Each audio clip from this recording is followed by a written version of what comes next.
Welcome to Chapter 2, where we're going to talk about the measures of central tendency first. And right there in the name, this word center appears, and that's how I view averages. So, a measure of center, we'll talk about the mean, which is probably the most common. It's probably what you think of when anyone says the word average. But then there's a median and a mode, and the median is used quite often as well. And I think the question is why? Why is there other ways to measure center? Why isn't this one good enough just to be the only way we had ever done it? So let's talk about these averages and these measures for center. So when I think about the summary of a mean average, this is the one that everyone can tell me without me even asking. Add them all up and divide by how many. So the mean average is when all the data values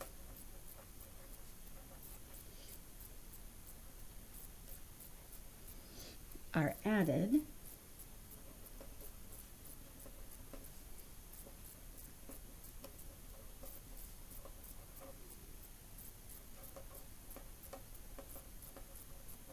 and then divided by the number of data values included.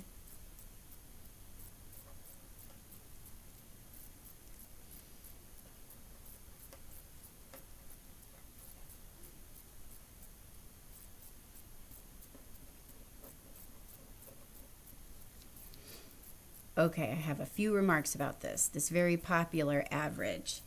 The first is that this is the most common one, and that's why I put it first. So I would claim the mean is the most commonly used measure for center.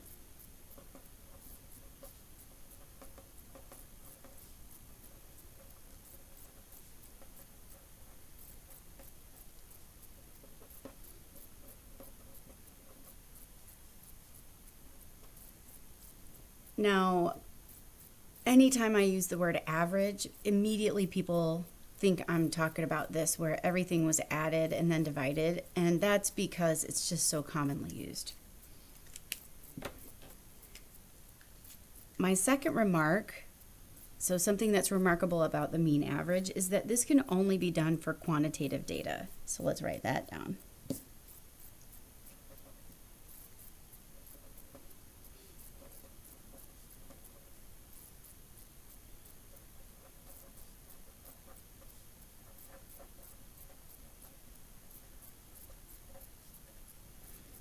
So let's remember that quantitative data means data that is numerical measurements, and it makes sense to take something quantitative such as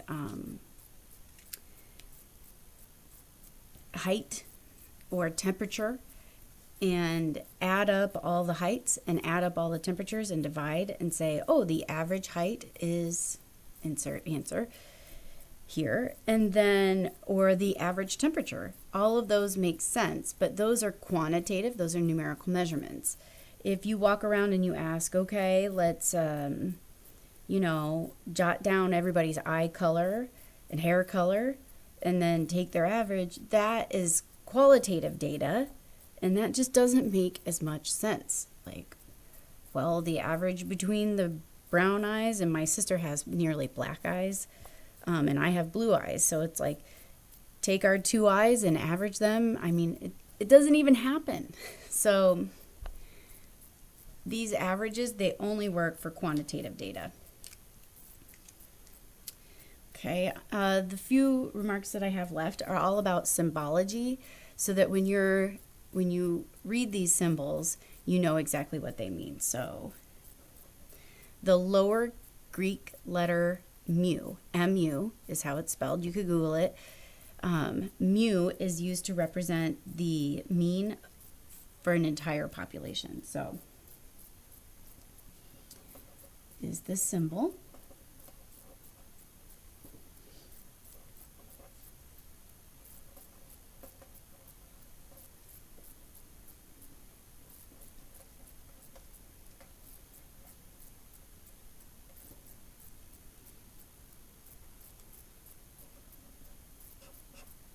emphasis on the all in a population.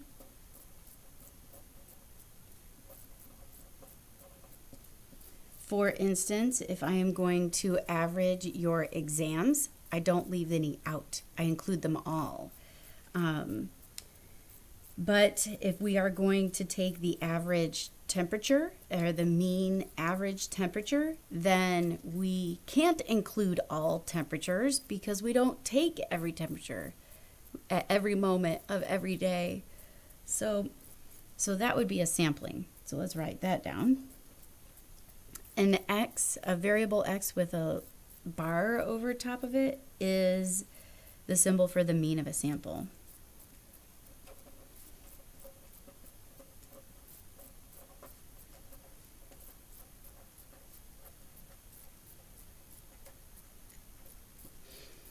So if we have to take a sampling of temperatures and then take those averages, we would see this symbol as opposed to this symbol.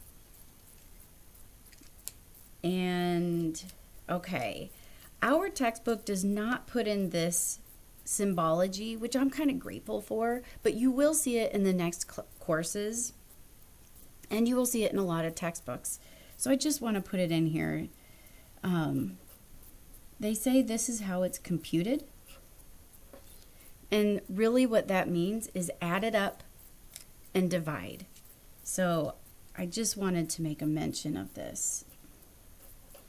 Same thing for a sample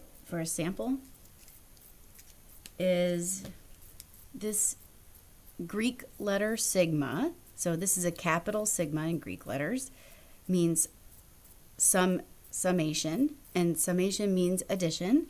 And so this is really saying add up all of the data values, where X stands for the data values, and divide by the number in the population. So this would be number of data values included. Well, if it's all the population, then capital N would represent the number in the population. So where the capital Greek sigma means add, and capital N is number in the population. Divide by how many? And that is very, very similar for here.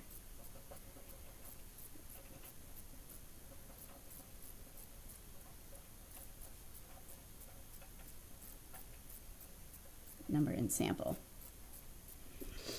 Okay, so mean average and its notation. But I think that how to compute it is very important. Let's look at example 1 and compute some of these and in a situation. Big Back Barbecue randomly selected to observe 10 of their patrons' waiting time before placing an order. They recorded wait times of 5, 8, 20, 3, 4, 1, 5, 6, 7, and 6 minutes. Okay, so each patron had to wait a different amount of time to get served. What was the research question? Is it qualitative or quantitative? Well, the research question is clear to me. How long did it take a patron to get served? So how long did they have to wait to get served? How long?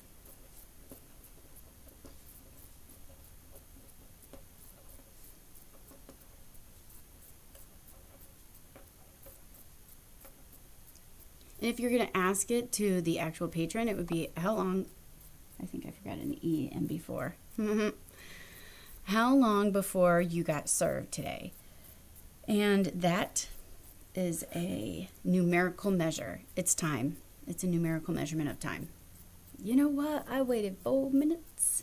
And then maybe it's like, you know what? It was great. I waited 2 minutes. It was glorious. Or maybe it's like, you know, I waited 20 minutes at this place. That's a long time. I can't even see anyone waiting that long. But anyway, maybe they were, you know, just hanging out. Says calculate the mean average waiting time for Big Back Barbecue patrons. Let's do it. So that means we're going to add these up. Okay. 5 plus 8 plus 20 plus 3 plus 4 plus 1 plus 5 plus 6 plus 7 plus 6. Got it. And how many? It says that there were 10. Let's see. 1, 2, 3, 4, 5, 6, 7, 8, 9. Yep. Got it. And at this point, I would use my calculator. And remember that there are implied parentheses around this numerator. I added these on my calculator. I got 65. Which means in the end, I got 6.5 for the mean average. I might as well write this down. That definitely seems like a sample of patrons. I'm sure that Big Back Barbecue has had way more than just 10 patrons. I mean, I love barbecue, so it's got to be a sample. What is the meaning of this in the context of the situation? Let's write that down. So the meaning of this in the context of the situation is that on average, a patron at Big Back Barbecue waited 6.5 minutes to get served. So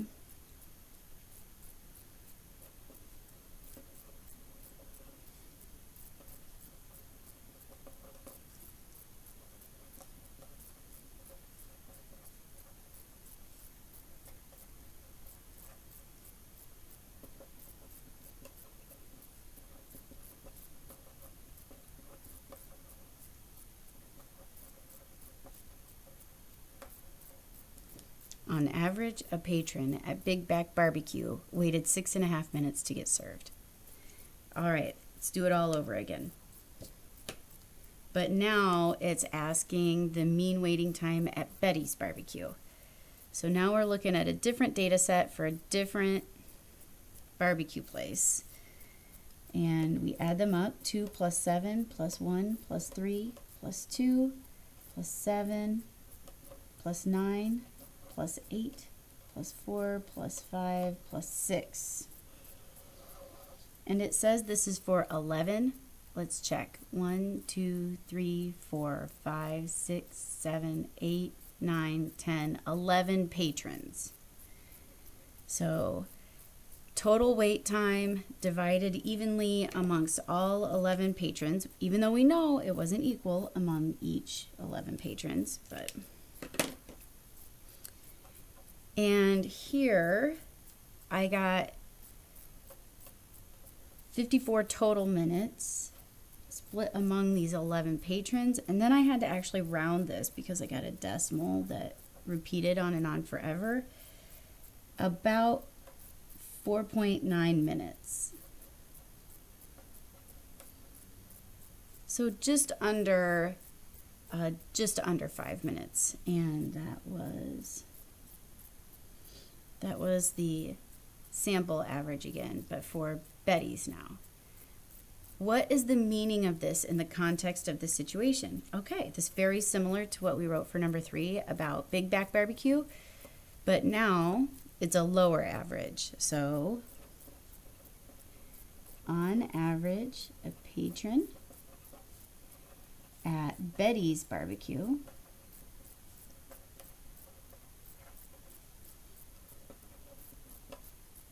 waited 4.9 minutes, about.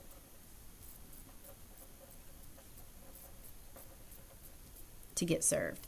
And now I'm already noticing how and why these measures for center get used. So on average, you wait about 6.5 minutes at Big Back, and on average, you wait about 4.9 minutes at Betty's. I'm thinking even these wait times are pretty useful for the company to kind of make sure that, people are impatient, so get them their food. Make sure they're not, hangry. So, but I also noticed something here. This person who had to wait 20, that really pulled up this average.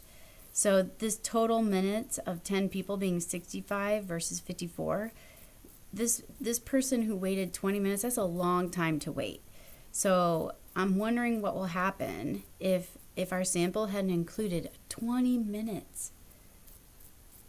I'm surprised that person just didn't get up and walk out. But anyway, so still, as a summary, as a data point summary, like on average you wait about 6.5 minutes, and on average you wait about 4.9 minutes. That's quite useful to have and to know.